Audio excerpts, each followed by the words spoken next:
Hi hello friends, welcome back to my channel. ಇವತ್ತಿನ ವಿಡಿಯೋದಲ್ಲಿ bread ಹಲ್ವಾನ ಯಾವ ರೀತಿ ಮಾಡೋದು ಅಂತೇಳಿ ನೋಡೋಣ. ಇದು ತುಂಬ ಟೇಸ್ಟಿಯಾಗಿರುತ್ತೆ. ಯಾರಾದರೂ ಗೆಸ್ಟ್ ಬಂದಾಗ ಒಂದು 10 ಮಿನಿಟ್ಸಲ್ಲೆಲ್ಲ ಈ ಸ್ವೀಟ್ನ ರೆಡಿ ಮಾಡ್ಬೋದು. ತುಂಬ ಟೇಸ್ಟಿಯಾಗಿ ಕೂಡ ಇರುತ್ತೆ. ಈ ಬ್ರೆಡ್ ಹಲ್ವಾನ ಯಾವ ರೀತಿ ಮಾಡೋದು ಅಂತೇಳಿ ನೋಡೋಣ. ವಿಡಿಯೋ ನೋಡೋದಕ್ಕೂ ಮುಂಚೆ ನನ್ನ ಚಾನಲ್ನ ಫಸ್ಟ್ ಟೈಮ್ ನೋಡ್ತಾ ಇದ್ರೆ ಪ್ಲೀಸ್ ಸಬ್ಸ್ಕ್ರೈಬ್ ಮಾಡ್ಕೊಡಿ. ಹಾಗೆ ಪಕ್ಕದಲ್ಲಿರೋ ಬೆಲ್ ಐಕನ್ ಕೂಡ ಪ್ರೆಸ್ ಮಾಡಿ. ನಾನಿಲ್ಲಿ ಮಿಲ್ಕ್ ಬ್ರೆಡ್ನ ತೊಗೊಂಡಿದ್ದೀನಿ.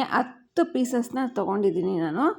ಸ್ವಲ್ಪ ಇದು ಒಂದೇ ಆಗಿರೋ ಬ್ರೆಡ್ ಆದರೆ ಚೆನ್ನಾಗಿರುತ್ತೆ. ಫ್ರೆಶ್ ಬ್ರೆಡ್ ಆದರೆ ಅಷ್ಟು ಟೇಸ್ಟ್ ಬರೋಲ್ಲ. ನೋಡಿ, ನಾನು 10 ಬ್ರೆಡ್ ಪೀಸಸ್ನ ತೊಗೊಂಡು ಈ ಥರ ಸೈಡ್ಸ್ನೆಲ್ಲ ಕ್ಲೀನಾಗಿ ಕಟ್ ಮಾಡ್ಕೋಬೇಕಾಗತ್ತೆ. ಈ ಬ್ರೌನ್ ಪಾರ್ಟ್ ಏನಿರುತ್ತೆ ಅದನ್ನೆಲ್ಲ ಕಟ್ ಮಾಡ್ಕೋಬೇಕು. ಬೇಕಿದ್ದರೆ ಬೇಕಿದ್ರೂ ಹಾಕ್ಕೋಬೋದು, ಬಟ್ ಅಷ್ಟು ಟೇಸ್ಟ್ ಬರೋಲ್ಲ. ಸೊ ಅದಕ್ಕೋಸ್ಕರ ನಾನಿಲ್ಲಿ ಈ ಬ್ರೌನ್ ಪಾರ್ಟ್ ಏನಿರುತ್ತೆ ಅದನ್ನೆಲ್ಲ ಕ್ಲೀನಾಗಿ ಕಟ್ ಮಾಡ್ಕೊತಾ ಇದ್ದೀನಿ. ಇದೇನು ವೇಸ್ಟ್ ಆಗೋದಿಲ್ಲ. ನೀವು ಬ್ರೆಡ್ ಕ್ರಮ್ಸ್ ಥರ ನೀವು ಅದನ್ನು ಯೂಸ್ ಮಾಡ್ಕೋಬೋದು. ನೋಡಿಲಿ, ಮತ್ತೆ ಇದನ್ನು 4 ಭಾಗಗಳನ್ನಾಗಿ ಮಾಡ್ಕೋತಾ ಇದ್ದೀನಿ. ನೀವು ಬೇಕಿದ್ದರೆ 2 ಪೀಸ್ನ ಮಾಡಿಕೊಂಡು ಕೂಡ ನೀವು ಫ್ರೈ ಮಾಡ್ಕೋಬೋದಾಗುತ್ತೆ.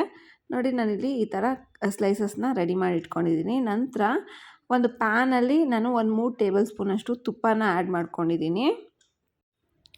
ತುಪ್ಪನ ಆ್ಯಡ್ ಮಾಡಿಕೊಂಡು ಇದು ಬಿಸಿ ಆದಮೇಲೆ ಡ್ರೈ ಫ್ರೂಟ್ಸ್ ಏನಿರುತ್ತೆ ಅದನ್ನು ಫ್ರೈ ಮಾಡಿಕೊಂಡು ಒಂದು ಬೌಲಿಗೆ ತೆಗೆದಿಟ್ಕೋಬೇಕಾಗತ್ತೆ. ನಾನಿಲ್ಲಿ ಬಾದಾಮಿ ಮತ್ತು ಗೋಡಂಬಿ ಮತ್ತು ದ್ರಾಕ್ಷಿನ ಆ್ಯಡ್ ಮಾಡಿಕೊಂಡು ಇದು ಗೋಲ್ಡನ್ ಕಲರ್ ಬರೋವರೆಗೂ ಫ್ರೈ ಮಾಡಿಕೊಂಡು ಒಂದು ಬೌಲಿಗೆ ಟ್ರಾನ್ಸ್ಫರ್ ಮಾಡಿ ಇಟ್ಕೋತೀನಿ. ನೋಡಿ, ಇದು ಸ್ವಲ್ಪ ಬಾದಾಮಿ ಮತ್ತು ಗೋಡಂಬಿ ಫ್ರೈ ಆಮೇಲೆ ನೀವು ದ್ರಾಕ್ಷಿನ ಹಾಕಿ ನೀವು ಫ್ರೈ ಮಾಡ್ಕೋಬೇಕಾಗತ್ತೆ. ನೆಕ್ಸ್ಟ್ ಅದೇ ತುಪ್ಪದ ಏನು ಕಡಾಯಿ ಇರುತ್ತೆ ಅದರಲ್ಲೇ ಸ್ವಲ್ಪ ಆಯಿಲ್ನ ಆ್ಯಡ್ ಮಾಡಿಕೊಂಡು ಈ ಬ್ರೆಡ್ ಸ್ಲೈಸಸ್ ಏನಿರುತ್ತೆ ಅದನ್ನು ಫ್ರೈ ಮಾಡ್ಕೋಬೇಕಾಗತ್ತೆ. ನೀವು ಬೇಕಿದ್ರೆ ತುಪ್ಪನೇ ಆ್ಯಡ್ ಮಾಡ್ಕೋಬೋದು. ನಾನಿಲ್ಲಿ ತುಪ್ಪ ಮತ್ತು ಎಣ್ಣೆನ ಎರಡನ್ನೂ ಯೂಸ್ ಮಾಡ್ತಾಯಿದ್ದೀನಿ. ಇದು ಗೋಲ್ಡನ್ ಬ್ರೌನ್ ಕಲರ್ ಬರೋವರೆಗೂ 2 ಕಡೆನೂ ಫ್ರೈ ಮಾಡಿಕೊಂಡು ಒಂದು ಬೌಲಿಗೆ ತೆಗೆದಿಟ್ಕೋಬೇಕು. ಸೇಮ್ ಪ್ರೊಸೆಸ್ ಮಿಕ್ಕಿರೋದನ್ನೆಲ್ಲ ಇದೇ ರೀತಿ ನಾವು ಫ್ರೈ ಮಾಡಿಟ್ಕೊಬೇಕಾಗತ್ತೆ.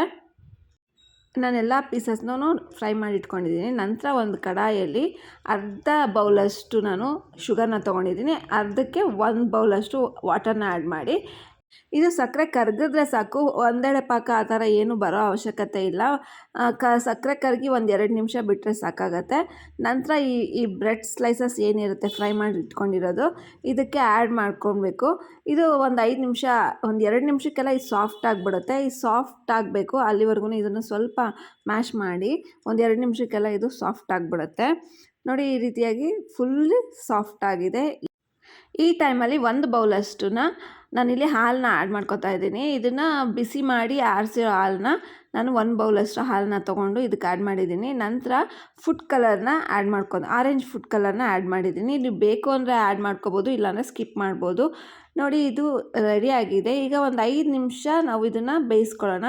ಪರ್ಫೆಕ್ಟಾಗಿ ಆಗುತ್ತೆ. ನೋಡಿ, 5 ನಿಮಿಷ ಆಗಿದೆ. ಇದು ಪರ್ಫೆಕ್ಟಾಗಿ ಹಲ್ವಾ ಆಗಿದೆ. ಈಗ ಡ್ರೈ ಫ್ರೂಟ್ಸ್ನ ಆ್ಯಡ್ ಮಾಡಿಕೊಂಡ್ರೆ ಹಲ್ವಾ ರೆಡಿ ಆಗುತ್ತೆ. ಬ್ರೆಡ್ ಹಲ್ವಾ ತುಂಬ ಚೆನ್ನಾಗಿರುತ್ತೆ. ಯಾರಾದ್ರು ಗೆಸ್ಟ್ ಬಂದಾಗ ಒಂದು 10 ನಿಮಿಷದಲ್ಲಿ ಇದನ್ನು ರೆಡಿ ಮಾಡಿಕೊಟ್ಬಿಡ್ಬೋದು. ತುಂಬ ಟೇಸ್ಟಿಯಾಗಿ ಸಹ ಇರುತ್ತೆ.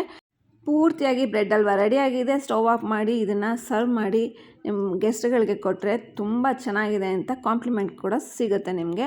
ಓಕೆ ಫ್ರೆಂಡ್ಸ್, ಈ ಮಾಹಿತಿ ನಿಮಗೆ ಇಷ್ಟ ಆಗಿದೆ ಪ್ಲೀಸ್ ಲೈಕ್ ಮಾಡಿ, ಶೇರ್ ಮಾಡಿ, ಹಾಗೆ ಕಮೆಂಟಲ್ಲಿ ಕೂಡ ತಿಳಿಸಿ ಹೇಗಿದೆ ಅಂತೇಳಿ. ಓಕೆ ಫ್ರೆಂಡ್ಸ್, ನಾನು ನೆಕ್ಸ್ಟ್ ವಿಡಿಯೋದಲ್ಲಿ ಮತ್ತೊಂದು ರೆಸಿಪಿ ಜೊತೆ ಮೀಟ್ ಆಗ್ತೀನಿ. ಬಾಯ್.